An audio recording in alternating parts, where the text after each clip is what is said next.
Glórias ao Senhor.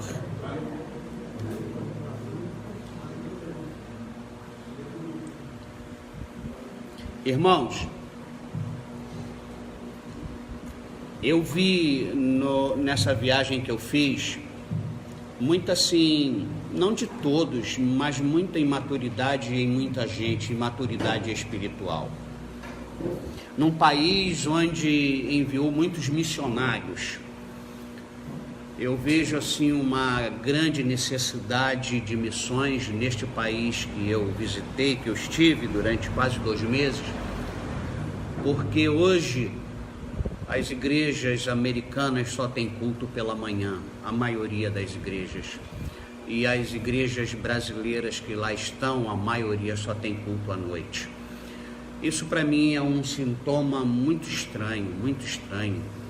A Bíblia diz: me alegrei quando me disseram, vamos à casa do Senhor. E muitas vezes pessoas não podem se alegrar porque não podem ir à casa do Senhor, porque a casa do Senhor está fechada. Nesses dias, eu fiquei uns 45 dias fora e eu constatei a triste verdade registrada por Marcos no capítulo 12, 24. Eu vou pedir que você abra a Bíblia em Marcos 12, 24. Eu vou pedir que você fique em pé para a leitura desse primeiro texto, que é a base. Estou mostrando a razão pela qual eu quero agora compartilhar e ensinar doutrinas que são importantes para a nossa vida espiritual. Deus te abençoe, Eduardo Leite. Deus te abençoe, seja bem-vindo. A Bíblia fala através de Marcos. Marcos registrou algo que Jesus disse. Vamos ficar em pé. Marcos 12, 24. Diz assim: respondeu-lhes Jesus: não provém o vosso erro de não conhecerdes as Escrituras, nem o poder de Deus? O erro, disse Jesus, provém da ignorância em relação às Escrituras e o poder de Deus. Que o Senhor te abençoe, que o Senhor te guarde, que o Senhor te faça crescer. Amém? Vamos sentar, por favor. Eu vou pedir que não tenha ninguém depois da parede, por favor, em nome de Jesus. Eu quero a cada domingo, e se você tem alguma dúvida em relação a qualquer doutrina, escreve para mim no meu WhatsApp: bispo, eu preciso e quero aprender sobre isso, sobre aquilo, porque eu tenho uma relação já de estudos que eu preciso repetir para alguns que já ouviram e ensinar para aqueles que ainda não, que nunca ouviram. Com a ajuda do Senhor, hoje eu quero compartilhar um dos ensinamentos, uma das coisas muito básicas na vida cristã, que é o temor a Deus. A pessoa que não teme a Deus não é sábia. A pessoa que não teme a Deus está perdida. Ela pode ter força, inteligência, intelectualidade, ela pode ser bem relacionada, ela vai nadar e vai morrer na areia, vai morrer na praia. Por isso que Jesus disse que o erro daqueles saduceus que questionaram Jesus, o erro é porque eles queriam ensinar o que não sabiam. Eles pensavam que sabiam alguma coisa. E Jesus disse: não provém o vosso erro de não conhecerdes as Escrituras, nem o poder de Deus. Então eu quero hoje, não sei se vou esgotar, porque são vários textos que nos ensinam tantas coisas preciosas sobre temer a Deus.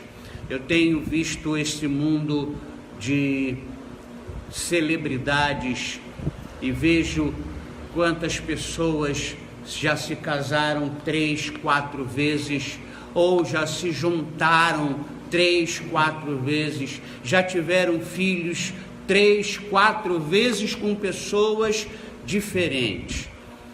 Sabe por quê? Porque isso não tem nada a ver, não tem problema nenhum. Aliás, é tão importante a gente poder ir e vir sem que ninguém nos proíba nada. Mas você vê a falta de sabedoria, a falta de temor de Deus. Deus, quando me uniu com uma mulher há 40 anos, Ele não me deu a possibilidade de um dia não aguentar mais, então é melhor separar. Não tenho esta opção. A opção que eu tenho e que tem dado muito certo e tem sido uma bênção, a opção é: Senhor, nos ajude, para que a gente também não venha viver um casamento como se fosse um inferno. Porque muita gente tem este argumento que é verdadeiro: eu vivia num inferno, então foi melhor me separar. Não é melhor desobedecer a Deus. Fala isso para quem está ao seu lado. Nunca é melhor desobedecer a Deus. Nunca foi melhor desobedecer a Deus. Uma outra coisa que eu quero entrar, antes de entrar em textos, e os textos vão comprovar isso que eu estou ilustrando com exemplos que este mundo está permitindo a gente viver. É o relacionamento sexual ilícito. Quantas pessoas, e a psicologia diz que você tem que, me perdoe a expressão, soltar os bichos. Cuidado. O sexo é uma coisa sublime, muito maravilhosa, mas não foi permitida para quem não é casado, homem e mulher. Aí você vai dizer: ixi, o senhor está, como se diz?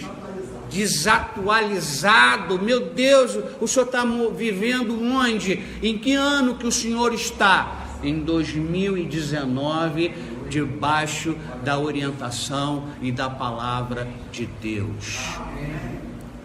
Deus é poderoso, infinitamente mais, para abençoar todo e qualquer casamento.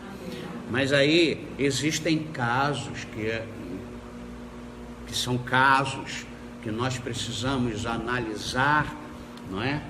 Porque há uma permissão para uma separação, para preservação da vida. Ontem eu ouvi no repórter, ontem ou sexta-feira, 2 mulheres espancadas, quase morreram pelos seus próprios maridos. Esse caso eu aconselho: separe deste monstro, ou por qualquer questão de relacionamento sexual ilícito. Nós não podemos viver ou continuarmos fiéis com pessoas infiéis, pessoas que não temem a Deus. Por isso que o divórcio e a separação foi dado por Moisés, e ele precisa ser analisado à luz da Bíblia e de cada situação, de cada casal. Jovens, eu não sei se vocês conheceram e viram uma reportagem do Kaká, jogador de futebol, conhecido mundialmente, o melhor do mundo uma vez, em que ele não teve vergonha de dizer: casei virgem.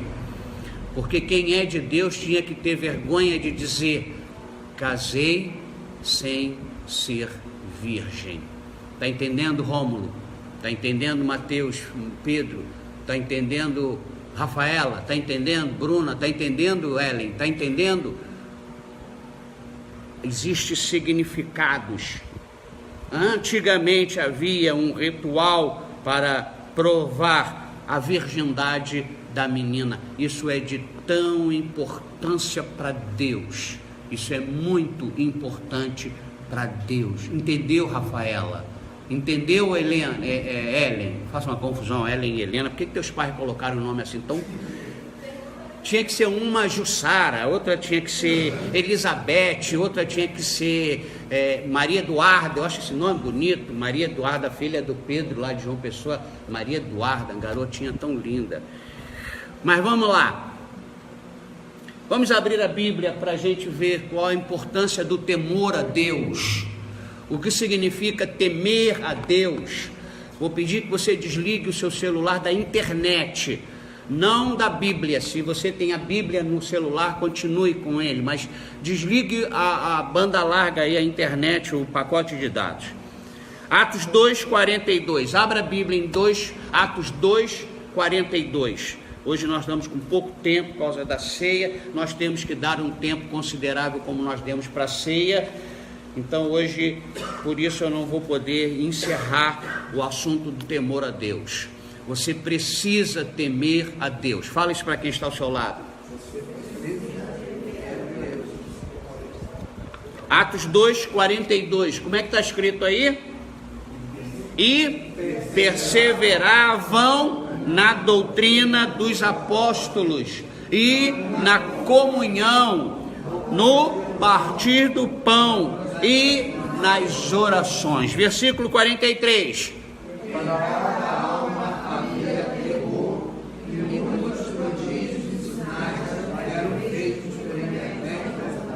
Este primeiro texto que separei para a gente aprender sobre temor a Deus, este primeiro texto nos apresenta 5 evidências da igreja verdadeira. A primeira, perseverança. A igreja que não persevera, a pessoa que não persevera é uma pessoa que se deixa levar pelas ameaças e os ataques do mundo. Quando uma pessoa desiste, quando uma pessoa não persiste, quando uma pessoa não insiste, baseado na sua fé, é porque o mundo está amedrontando, o mundo está falando mais alto do que Deus na vida e no coração dela. Vocês estão entendendo? A segunda evidência é a comunhão. Tem pessoas que não têm comunhão na igreja, elas entram mudas e saem caladas, elas só vêm uma vez no mês ou uma vez por semana. O culto é para facilitar, promover também a comunhão entre os irmãos. Eu conheci o Jonatas, ele era de colo. E o pastor sempre falando assim, o Jonas, o Saulo, a Thaís, o Saulo, o Jonatas, o Thaís, o tal. Falei, meu Deus, eu queria tanto rever, porque era de colo, você era de colo, Jonas. Agora tu está um homem, casado, 2 filhos. Se ele não vem aqui, se você não vem, não dá para conhecer você.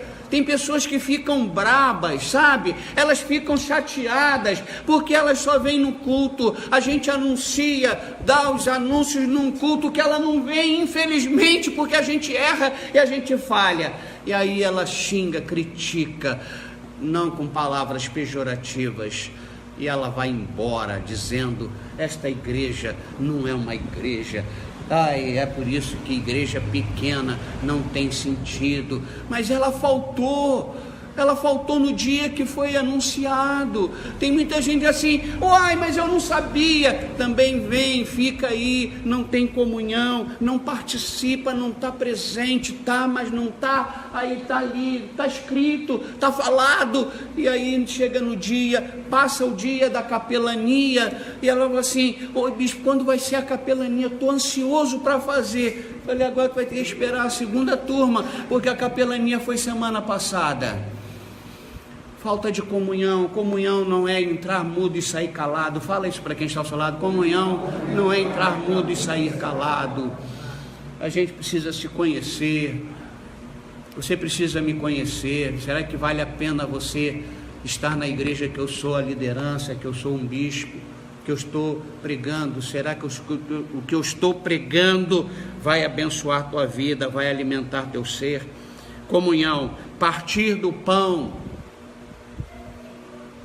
Aqui, gente, interpreta de duas maneiras. Uma, partir do pão, nisso que a gente fez, a ceia. Mas eu vou muito mais além. Partir do pão é aquilo de não haver nenhum necessitado.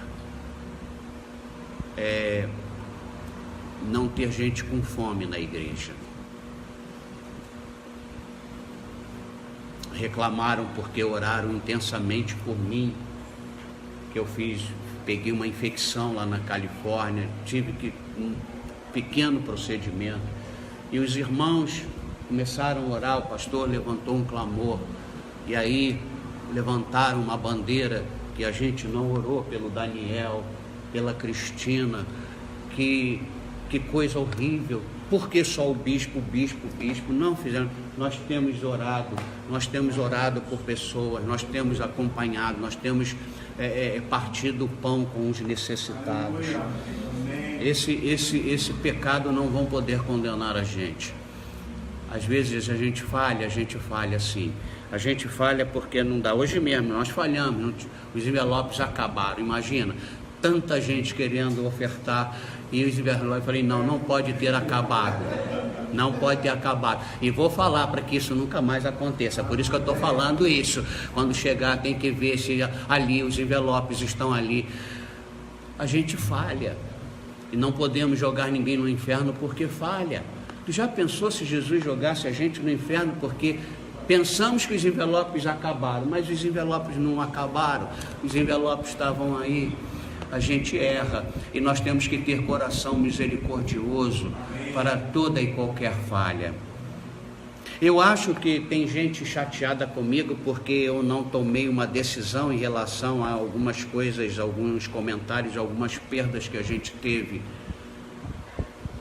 Estou esperando essa pessoa vir abrir o coração, porque eu estou achando essa pessoa muito estranha. Eu estou com a minha consciência tranquila do que a igreja precisa fazer. Nós precisamos melhorar como igreja, lógico. E por mais que a gente faça, e por mais que a gente melhore, sempre a gente vai precisar aprender mais e mais e mais.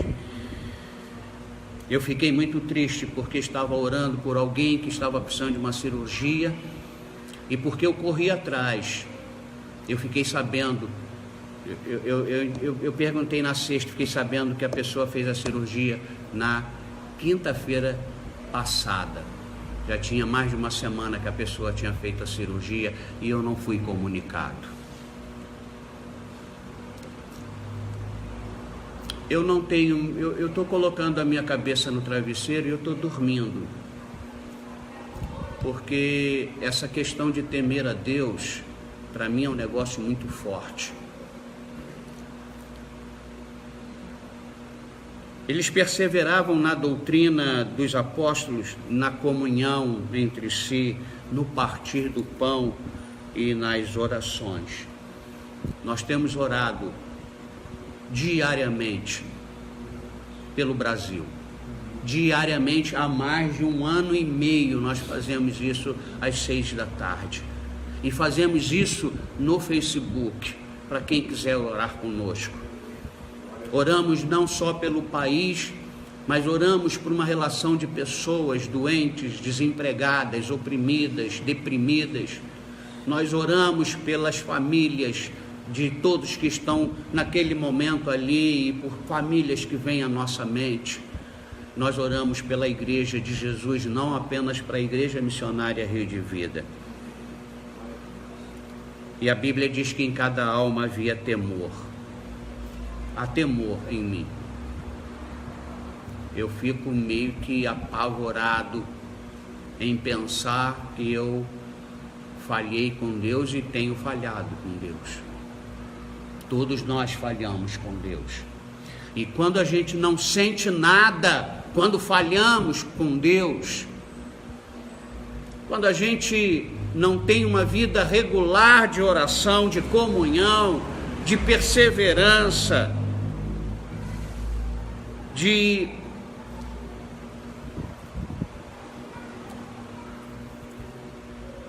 como é que se diz? Com distribuição de alimentos, como é que é? Assistência social. A gente não sente nada, a gente vive naturalmente.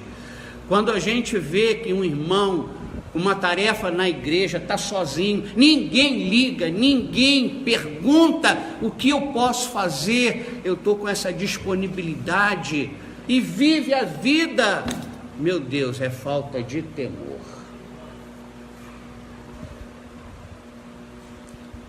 Estas são as 5 evidências de uma igreja, uma de muitas evidências na igreja. Perseverança, fala para quem está ao seu lado, perseverança, comunhão, o partir do pão, orações e temor do Senhor. Temor do Senhor. Quando você erra, você consegue dormir e comer sem corrigir o erro? Isso é falta de temor. Vamos para outro texto.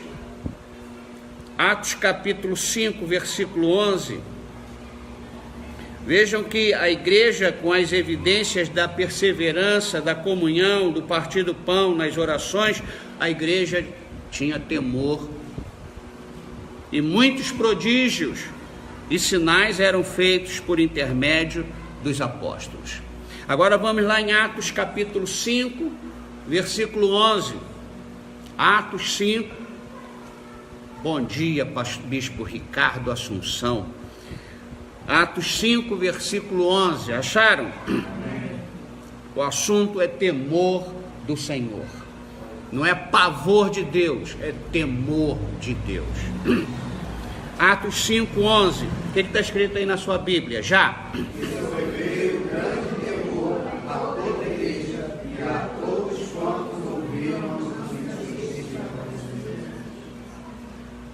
Este segundo texto nos ensina uma grande tragédia sobre um casal chamado Ananias e Safira. A Bíblia diz, nesse término da história de Ananias e Safira, que com a morte deles e a razão pela qual estes dois morreram fulminados, um homem primeiro, depois a mulher, a igreja, sobreveio grande temor a toda a igreja e a todos quantos ouviram a notícia destes acontecimentos. A igreja estava no início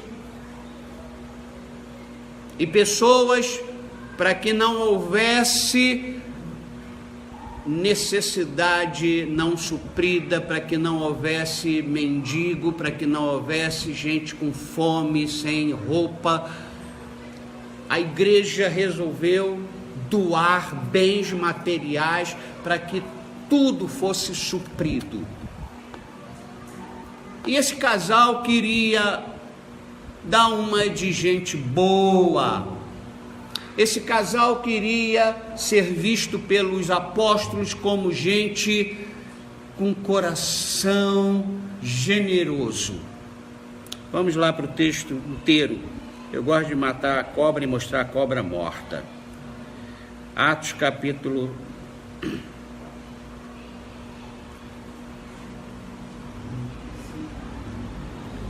5. Olha só o texto. Olha o texto. Nós precisamos parar de brincar, porque Deus sabe quanto a gente ganha, Deus sabe quanto a gente tem. Deus sabe. Atos 5:1. Entretanto, certo homem chamado Ananias, com sua mulher Safira, vendeu uma propriedade. Eles não precisavam fazer isso. Os apóstolos não ordenaram ninguém vender seus bens. Eles fizeram isso com um coração interesseiro. Eles queriam fazer parte de um rol de gente generosa, gente que abençoa. Vendeu uma propriedade, mas, olha só uma conjunção aqui, mas, em acordo com a sua mulher, o quê?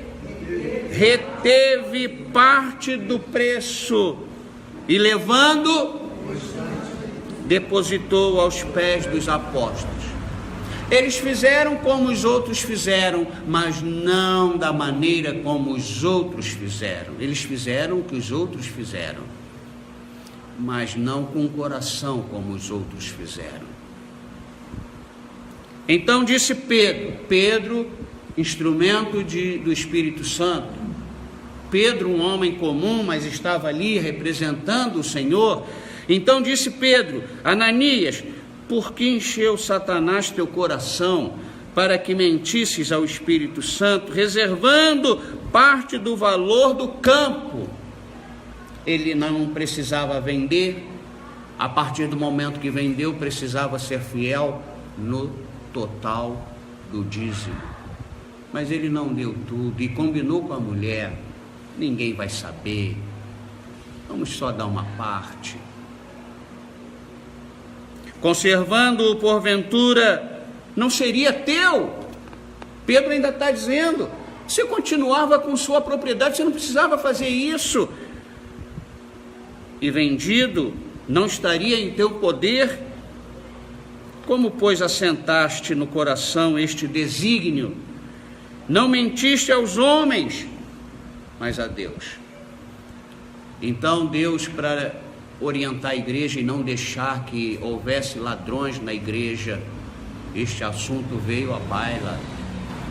Todo mundo ficou sabendo, e até nós que estamos em 2019, estamos sabendo que Ananias e Safira não foram fiéis no dízimo, quando eles não precisavam vender a propriedade e dar parte apenas do dízimo. Quantas pessoas não têm sido fiéis a Deus? Quantas pessoas que têm recebido muito de Deus, têm sido suprida nos seus salários com emprego, e aí você vê acontecer algumas coisas. Uma vez a única vez que uma pessoa me criticou por eu falar sobre uma ação de Deus, o texto estava claro, e ela disse: não, mas Deus não é assim. Esse é o problema. Esse foi o problema de Ananias e Safira. Não, ninguém vai ver, ninguém sabe. Deus sabe de tudo. Fala para quem está ao seu lado: Deus sabe de tudo. Fala assim: Deus sabe que você não podia fazer esse esforço, mas você fez, e isso agradou Deus. O pastor nem sabe o esforço que você fez, mas Deus sabe. Fala isso para quem está ao seu lado. Assim como Deus sabe que você não fez o que você podia fazer, o que você deveria fazer.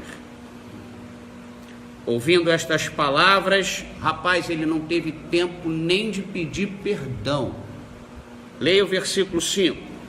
Ouvindo estas palavras, Ananias caiu e expirou, sobrevindo. É isso que Deus quer na igreja: temor, não pavor. Só que ele combina com a mulher, mas nesse momento ele está sozinho e a mulher não está.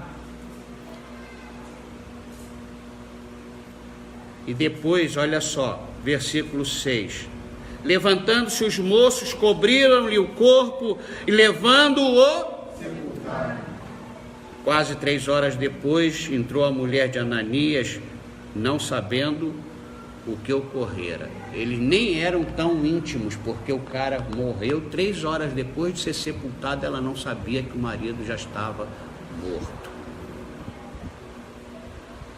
Então Pedro, dirigindo-se a ela, porque ela vai até Pedro, vai à igreja, é o lugar que tem que ir na hora da perda, da doença, ir ao pastor na hora do cansaço, na hora da sobrecarga, na hora do desânimo, e não viver longe e afastado.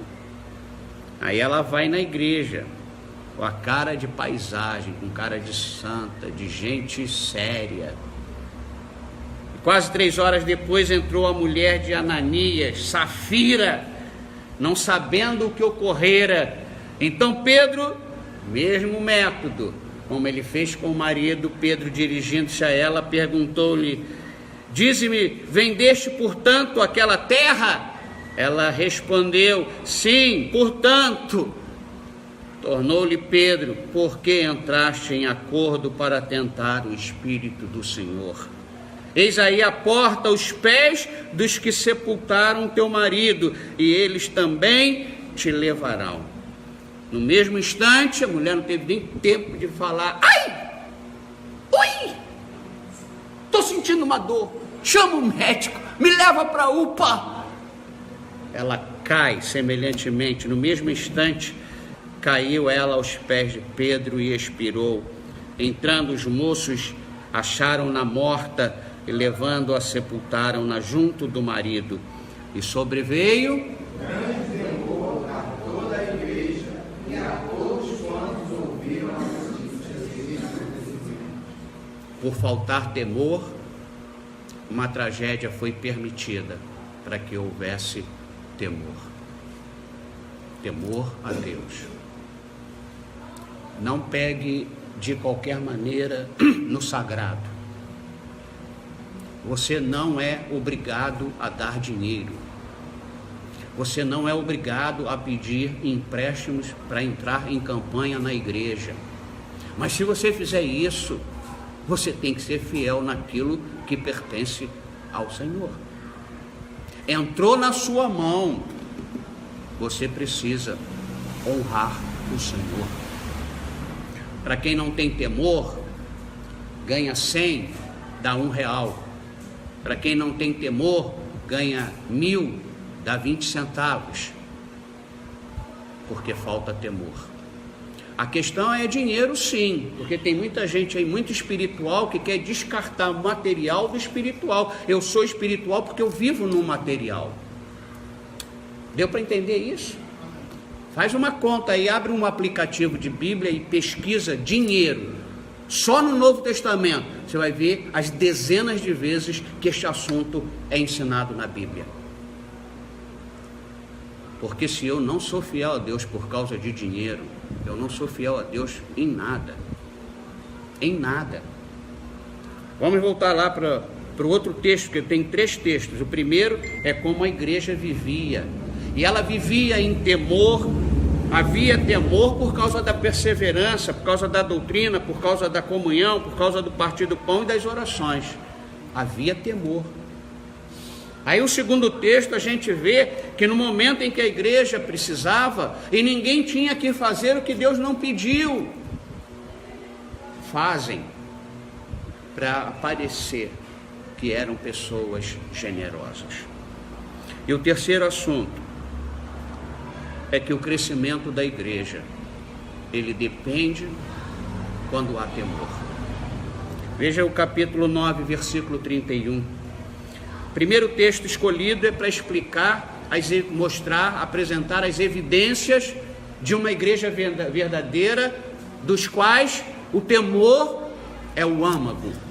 E acontece porque as outras coisas existem. Você sabe que eu persevero? Porque eu temo a Deus. Você sabe por que eu ensino a verdadeira doutrina? Porque eu temo a Deus. Você sabe por que eu nutro a comunhão, eu faço questão da comunhão que muitos não fazem? Porque eu temo a Deus. Atos 9, 31, só esse versículo 31, o que está escrito aí? Já. A igreja, na verdade, tinha faz por todo o tempo, Galiléia e Samaria,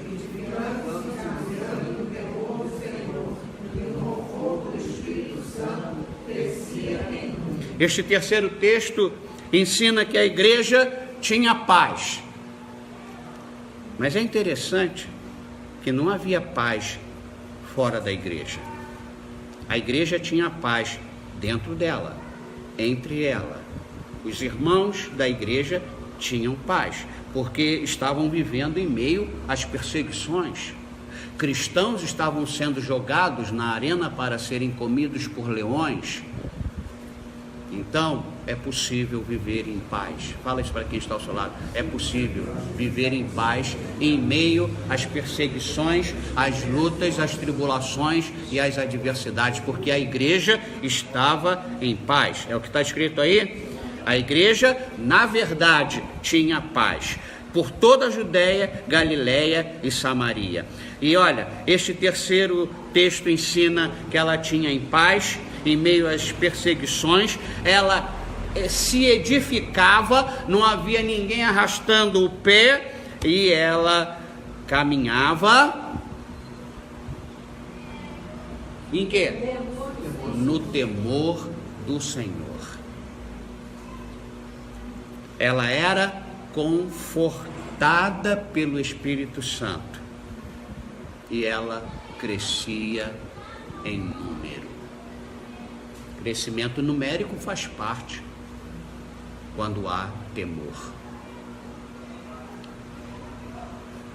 quando há sinceridade no pouco, no muito, quando há comunhão, quando há perseverança, quando há edificação na doutrina. Eles caminhavam no temor do Senhor. Repetidas vezes as Escrituras nos falam da importância do temor do Senhor. Mas isso é muito atualmente ignorado e muito negligenciado. Muita gente, tem gente pregando em adultério. Tem gente pregando com duas famílias. Tem ladrões de dízimos e ofertas cantando nos altares, que eu não chamo de altar, eu chamo de palco. Altar é onde tem gente santificada. Altar é um lugar sagrado. É onde Deus, com toda a sua humildade, Ele prega usando homens finitos, comuns, homens que precisam dele para falar o que tem falado. Então, ontem na nossa consagração eu pedi, Senhor, cada vez mais purifique esse templo, esse altar. Esse altar. É daqui que Deus fala para você. É desse altar que Deus fala através das redes sociais e tantos outros altares. Então, nesse altar tem que haver temor. Havendo temor neste altar, vai haver temor na congregação. E quando não houver temor na congregação, Deus mata, não dando nem direito da pessoa se defender. Porque um dos grandes pecados é mentir contra o Espírito Santo. E Ananias e Safira pensaram que estavam enganando Pedro. Aquele cara iletrado. Não, eles combinaram mentir contra o Espírito Santo. Amém?